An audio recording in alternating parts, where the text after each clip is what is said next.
ஜெம்சியின் குடும்ப உறவுகளை கடந்த வாரத்தில் நம்ம ஜெம்சி மெக்கானிக் ஒர்க்குனால பாதிக்கப்பட்டோம். சளி, பயங்கரமான சளி. இப்போ நான் பேசுகிறப்பவே தெரியும், குணம்னு இருக்குது, மூக்கெல்லாம் அடைப்பு இருக்குது. ஸோ அதுக்கு தீர்வு தர்ற மாதிரி சிக்கன் சூப்பு குரு வைத்திய உணவே மருந்தாக இது நாள் வரைக்கும் பவுன் ஃபுட்ஸுடைய பாரம்பரிய முறையில் பார்த்துருப்பீங்க. இப்போ குரு வைத்திய உணவே மருந்தாக சமைக்கிறதுக்கு இந்த இடம் ரொம்ப முக்கியம். இந்த இடத்த தான் நம்ம அந்த மிளகா கூட்டில் கரைய உணவு பண்ணுவோம் இல்லைங்களா, ஸ்ட்ரீம் பாயில் கரையணும். இந்த இடம் ஃபுல்லாக அந்த மிளகா கூட்டில் கரையிற அளவுக்கு ஸ்ட்ரீம் பாயில் கொடுத்துட்டு தான் அப்புறம் தண்ணி ஊற்றணும்னு நம்ம குழம்பு வைக்கல காண்பிச்சிருப்பில்ல.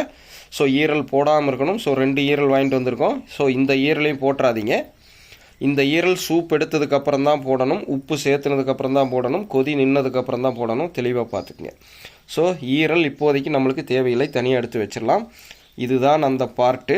அதில் இங்கே பாருங்கள், இந்த இடம் இருக்குது இல்லைங்களா, இந்த எலும்பு மஜ்ஜை, இந்த கொழுப்பு, இந்த எலும்பு மஜ்ஜை, இந்த வெள்ளை, இது நல்லா பார்த்துங்க. இதெல்லாம் அந்த சூப்புக்கு ரொம்ப முக்கியம். அதனால தான் நம்ம என்ன சொல்கிறோம், இந்த இடமெல்லாம் ரொம்ப முக்கியம். ஒரு கோழியை முழுதாக வாங்குங்கன்னு சொல்கிறோம். ஸோ இப்போ இந்த ஒரு கோழி 1750 கிராம் உரிச்சதுக்கப்புறம் வந்திருக்கு.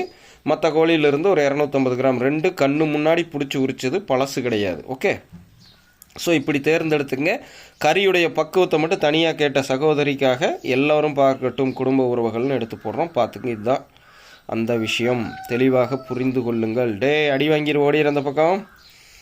ஸோ இங்கே பாருங்கள், இந்த இடமெல்லாம் ரொம்ப முக்கியம். இந்த இதற்கு பார்த்திங்கன்னா இந்த ரத்தம் மாதிரி, ஆனால் ரத்தம் இல்லை, இதெல்லாம் அந்த மிளகா கூட்டில் கரையணும். 1, எங்கே இது, இந்த கொழுப்பு 2, அந்த வெள்ளை இதுவும் 3.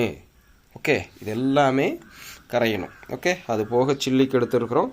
தெளிவாக பார்த்துங்க. இப்போ சில்லி லைவ் போயிட்டுருக்குது, அதில் தான் உங்களுக்காக எடுத்து வச்சுருக்கிறேன். ஸோ இந்த குண்டிக்காயில் இருக்கிற கொழுப்பு முக்கியம், அதையும் பார்த்துக்குங்க. உடனே அதோட க்ளோஸ் ஷாட் அப்புறம் தனியாக கேட்க வேண்டியதாயிரும். ஸோ இந்த குண்டிக்காய்க்கு பின்னாடி ஒரு கொழுப்பு இருக்குது பார்த்தீங்களா.